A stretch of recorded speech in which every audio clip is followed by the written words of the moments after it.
Sometimes the problem is that we don't have the right words to think what we need to think or say what we need to say. This is about two words we need to say what we need to say about finishing. My two words begin with something universal called between the two deaths. To finish something, you have to include the parts left over after you think all is said and done. Dinner isn't finished until you wash the dishes. In the case of life, it's not over until the soul completes what's called the interval between the two deaths, a period that all cultures imagine as a time when the soul must settle into the idea of being dead, but also answer for its sins. This rounds off the idea of life, and whatever their religions, it seems that all cultures believe in this interval and match it to the period of mourning. There is an architectural tradition for this interval, the Thesean labyrinth, designed by the first architect Daedalus. Appropriate name, eh? A lot of people still don't get the trick of Daedalus's design. Although it's a meander without any turns to choose, as in a maze, you get lost if you forget whether you are going in or out. Ariadne's thread proves that this is a problem by giving the only correct solution, which is something to tug on when in doubt. If Daedalus was the first architect, the labyrinth was the first architecture. But what about the other contenders? The Tower of Babel, and a variation known as the Mons Delectus, or contingency mountain. In the former, there was no choice, and the temple is invisible or destroyed. In the second, there is choice and a visible prize.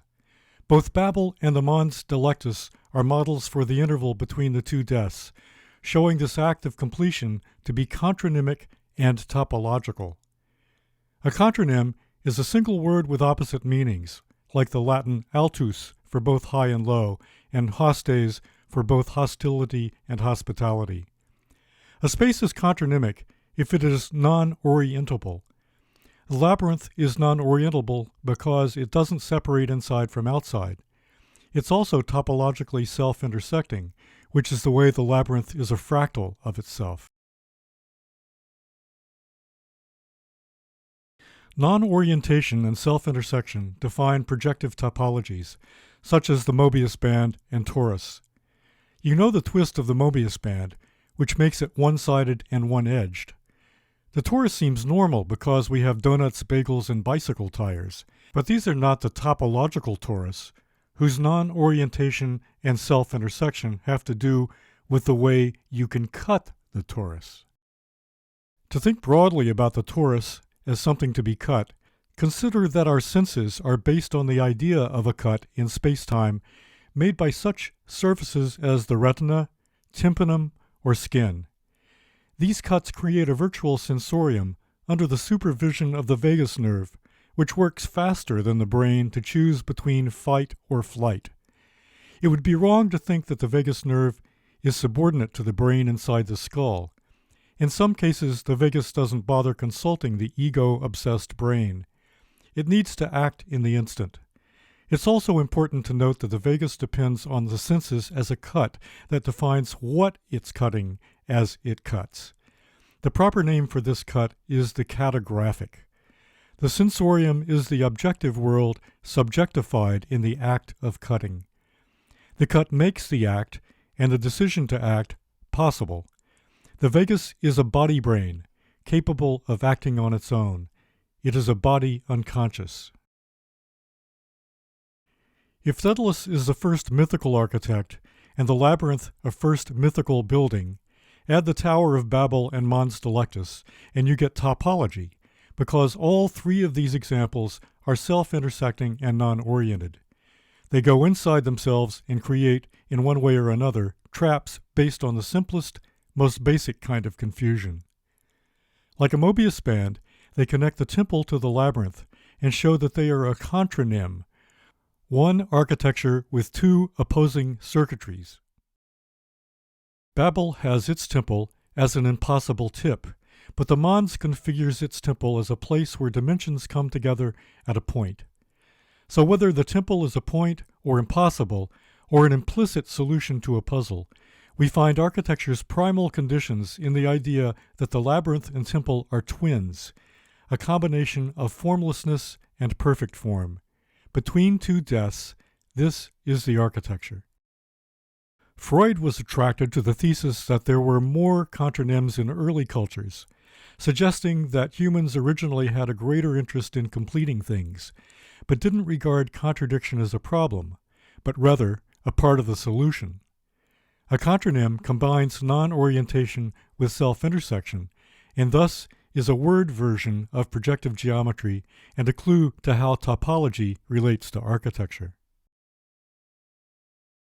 Pre-modern and modernism-resistant societies are intensively involved with rites of passage.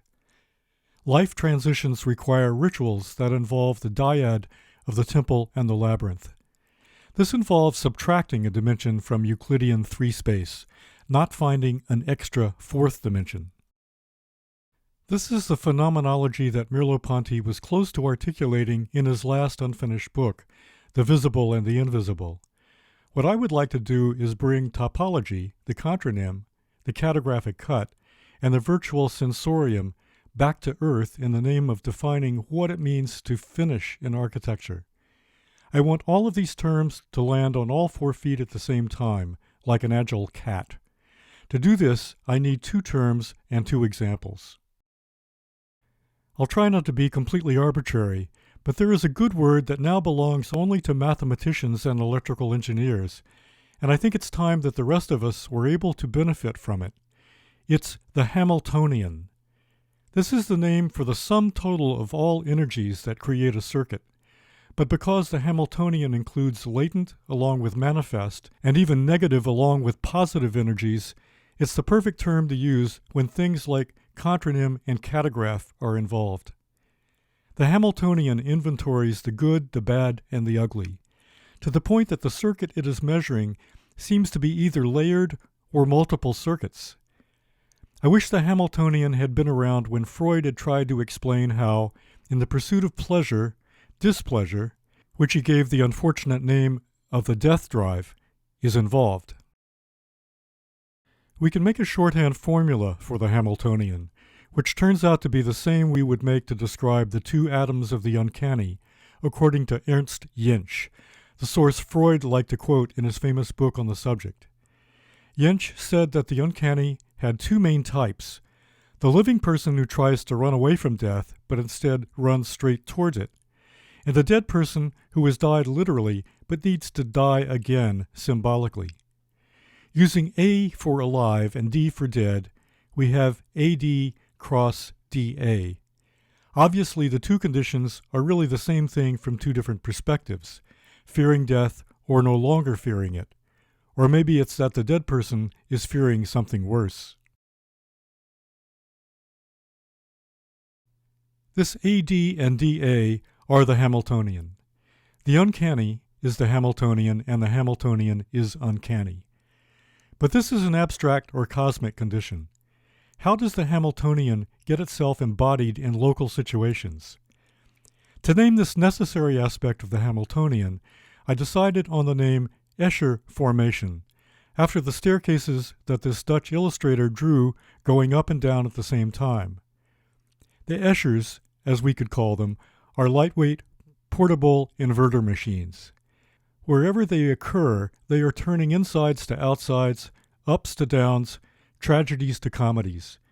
We can imagine how the story of Dr. Jekyll and Mr. Hyde is an Escher formation, where a little bit of Hyde was in Jekyll from the beginning, and vice versa.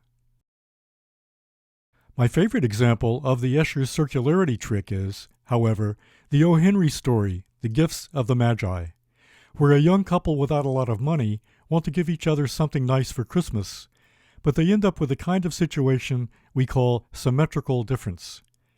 The husband sells his prized gold watch to buy his wife a fine comb for her famously beautiful hair, but his wife has cut and sold her hair to buy her husband a gold chain for his heirloom pocket watch. There's something of the Cretan liar paradox here that sends us from the true if false position to the false if true because of the issue of self-reference. You can see how there is the element of non-orientation, the symmetry of the sacrifices of the very thing the gifts were meant to enhance. The thing this story achieves is that it proves that the idea of projective geometry, which is non-orientation and self-intersection, is simple enough to be read and enjoyed by millions of people without much more than a high school education. If they can do it, we can do it. Armed with the concepts of the Hamiltonian and Escher formation, we can understand two important examples from antiquity. The first demonstrates topology almost at once, since it is the Castor and Pollux story about twins who rotate between positions of life and death. It almost seems as if they have used the formula of the uncanny without having to change any of the labels. To see the architectural connection, it helps to think of life and death in terms of continence and incontinence, and to remember that the torus, a figure of projective geometry, has two voids, one continent, the tube part, and the other incontinent, the hole in the donut. Although we can see a torus in 3-space, its topology lies in the way we can cut into the torus. One cut is into the tube, but this is not like slicing a salami. To cut into the tube along the line of generation, we would have to cut in a spiral, twisting the knife and advancing as we go, the complete 360 degrees. Another cut is horizontal, like cutting a bagel, if we align our cut parallel with the plane of rotation of the tube's spiral. Here we get the same thing at all levels, a ring with a hole. If we tilt a cut, however, we get what are called Villers-Sceaux circles. The profile of this section is a vesica Pisces, where we see clearly the void made at the overlap, and this second void can only be circumnavigated, not trespassed. The Villers-Sceaux cut is the O. Henry story. There is a union, that is a symmetry, but it is a disjunct symmetry, a union without intersection. The same is true of the Cretan lyre. There is a symmetry between the true if false and false if true, but no real overlap. We can only go round and round. We can only go round and round. Repeated motion between these two voids makes the torus something that can exist in our Euclidean 3-space, but still have the logic of non-orientation and self-intersection of projective topology. In other words, it's both Hamiltonian and Escheristic. Back to the incontinence of the immortal twin Pollux and the mortality, and therefore continence, of Castor. Remember that architecture's business model is that it guarantees continence, but that continence without incontinence would turn an asylum into a prison. Better a leaky roof than to suffocate from a farting dog. If you know the story, Castor dies from an unfortunate accident, and Pollux goes to the underworld to get him back. A deal is struck. He can't get Castor back to life full-time, but if he shares life with him, spending half of the year in Hades while his brother lives for 6 months, they can keep going forever. Think of the AD/DA model of the uncanny. The deal became paradigmatic for a period of history of rotating kingship, where kings would either be recycled every 7 years, or a ruse would be worked for the substitution of an unsuspecting stranger, typically a wild man, given the offer to be king for a week or so before he was ritually executed. In other words, the Castor-Pollux algorithm was portable and adoptable. My other example also involves twins, where the Escher formation's architectural usefulness is even clearer. This is the story of the foundation of Rome. Clearly, a city must offer some form of continence, but at the same time, the asylum should not be a prison. It must, like the Thesean labyrinth, involve a trick to resolve the opposition of inside and outside. Romulus plows a furrow, and we have another good example of what it means to make a catographic cut. The cut must be continent and incontinent at the same time. In fact, the furrow must be filled with the blood of a sacrificial victim, and in this case Remus seems to be the perfect candidate. He mocks the furrow and is killed. He is now on the side of incontinence, immortality, in the negative. Romulus remains on the side of kingly continence, the power to claim and maintain territory. This ancient story seems to follow the rule book about how to create universal and cosmic projective topology using local materials, the first known case of slow architecture. The plow is a kind of iconography or plan drawing, but the line of the cut must be preserved as a void in the spirit of the torus. This is the pomerium, over which no one will be allowed to build. At the same time, it must be renewed on a regular schedule by priests who circumnavigate the city to restore its powers of insulation. This is the tube of the torus that will allow the center to be incontinent, that is to say, immortal. This may be, in fact, the basis of Rome's nickname, the Immortal City. It's also another way of demonstrating architecture's essential torus, its labyrinthine continence on behalf of a Templar incontinence, an infinite string of signifying, that is to say, ruling relationships. We learn from other sources that Roman law specified that the pomerium was in fact the only space considered to be the city of Rome. The space inside the torus ring and outside of it were just territories, which explains how the Romans thought nothing of extending the city's privileges and laws to faraway territories. The Roman castrum replaced the logic of the temple and labyrinth as the two voids of the templum orienting north and south, and the perimeter protected by a password being the military form of a contronym. These two examples extend the paradigm of the uncanny, which is a torus, to the cosmic case of two twins rotating in seasonal cycles between incontinent winter to lively and therefore continent summer, and then to the historical case of Rome. The ideal of finishing, the Hamiltonian inventory, is brought down to earth, the literal earth of the seasons and the literal earth of the city.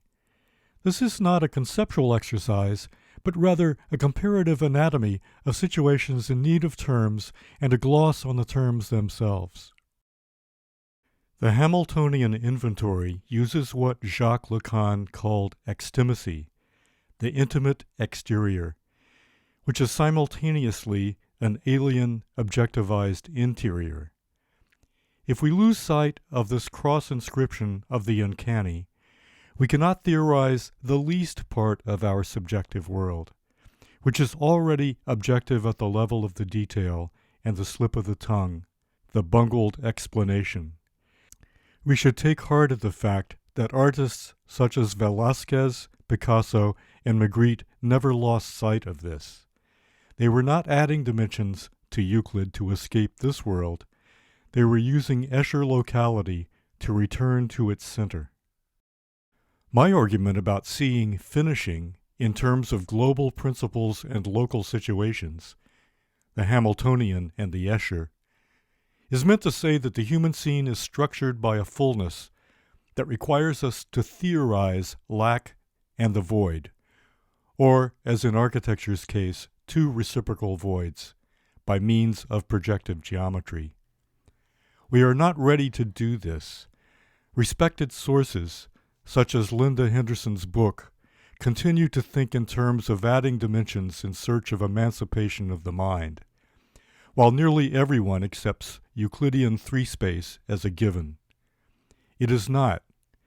It is constructed by cultures, each in their own way. There is no natural attitude, and our cultural problem today is the failure to realize the ideology behind the natural attitude. Projective geometry is essential because it shows how things are structured, how traps become asylums and vice versa, how life stretches between the two poles of the uncanny, how the imagination grounds itself in the theme of descent on behalf of the Hamiltonian, how there is no space without time and no time without space. Yet we continue to think that topology began in Königsberg in 1725, without knowing about Pappus of Alexandria or the work of Girard Desargues in the 17th century. To avoid the idiocy of such signs as I saw taped to the wall of Daniel Liebeskin's Jewish Museum, and the idiocy of our talk about harmony in the body, Let's think of what harmony and body really are and drop the crusade against science and mathematics and go back to our need for the void.